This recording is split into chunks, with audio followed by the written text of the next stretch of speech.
I got out of law school, there were very few women practicing law in Topeka.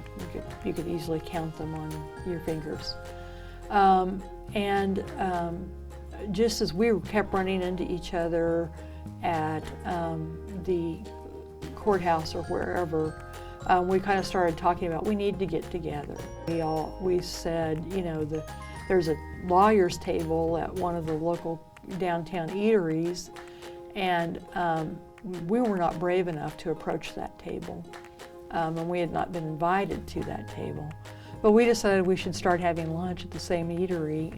Yes, I was really fortunate to be one of the original committee members for Topeka Women Attorneys Association back when we were meeting at the Myron Green cafeteria, and we were the girls' lunch bunch. Several of us met there, and a couple of people, I think kind of from the class of Washburn Law 82, Kathy Reeder and Barb Rankin, decided that we should organize.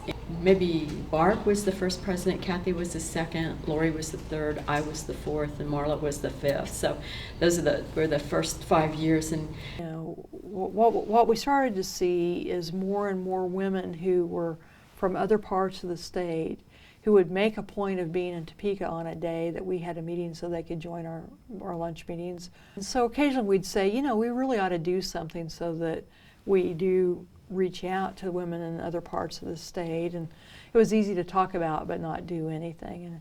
And anyway, as I approached the end of my year of president, I decided that it was time to do more than just talk about it and to actually undertake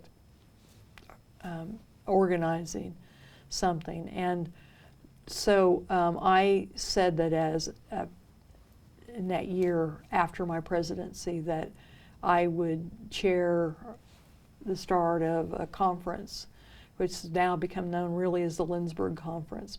And when you're spending time in a town like Lindsborg for 2.5 days, there is plenty of time for personal interaction.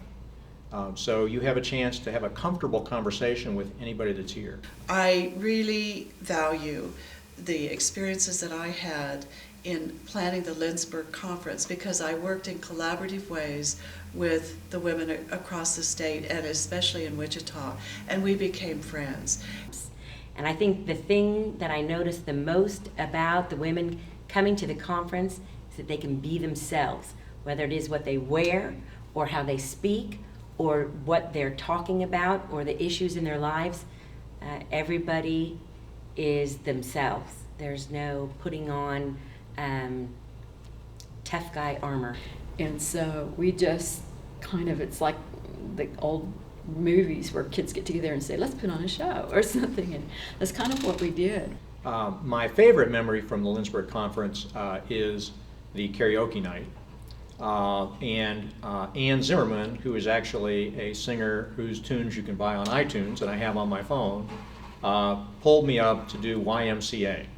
And so I got to sing with an accomplished singer. My experience with this conference I describe it as empowering.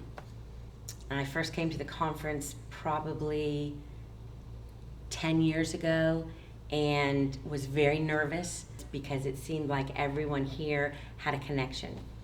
And the minute I got here, I was part of the group. Well, give me all you got and don't hold it back. Well, I should probably warn you, I'll be just fine. No offense to you, won't waste your time. Clap along if you feel like a room without a roof. Clap along if you feel like happiness is the truth. Have fun. That's the main thing we do at Lindsborg is we have fun. And I think that's why it's been successful, is that people feel they can go there and be themselves and, you know, just relax and enjoy with their colleagues. And over 25 years, we've all formed friendships. People we would probably not have even known if we hadn't had Lindsborg that have brought us together. It means the Lindsborg Conference means a lot of things to me. It is honestly partly a reunion to get to see friends from around the state and even out of state and out of this country. I don't get to see very often otherwise. It really has been a connection to the other women in my profession for all the years. I think the other thing is that there is a sense for me of gotta think of the word. So being rooted in something. Yeah. Important to say that the Kansas Women's Attorneys Association has been a very important part of my development.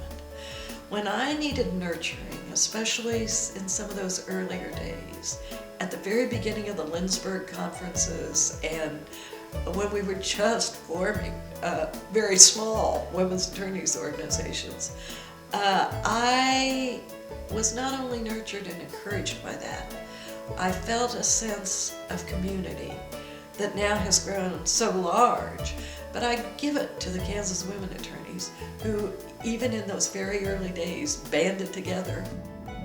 The legacy that was left to us by the Women Attorneys Association that existed really is almost a century ago now.